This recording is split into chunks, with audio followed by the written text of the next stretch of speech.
One of our favorite species to hunt as duck shooters is the mallard duck. They taste delicious and they are very, very popular. But the mallard duck in Aotearoa is a conservation catastrophe.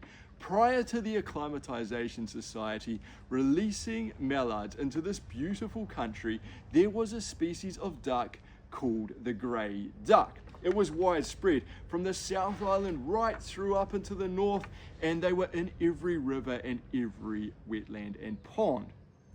When the Acclimatization Society introduced the mallard, what happened is something very unique.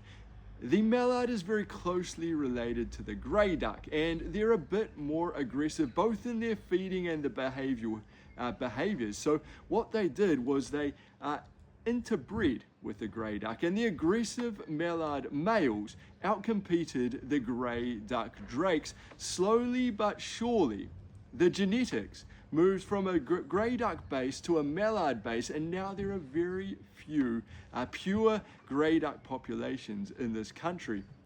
And what some hunters are doing is they're actively shooting out the mallard drakes and transitioning back our herds of duck, our flocks of duck, to more of a grey duck base. And that to me is a fascinating conservation story where we are starting to build a duck population that is native and actually of Aotearoa. We may love to hunt mallard ducks, but we also love to hunt grey ducks. They taste very similarly, and they are a beautiful native species in their own right. So there you go. That's a little bit about mallards and a little bit about grey ducks, the introduction of mallards, and the move to re-establish our grey duck populations across the country. And that little story was brought to you by Crispy Boots. These are the Futura GTXs. They're a wide cut, lightweight boot, which I love for standing in the mai because they're very comfortable and they are very agile,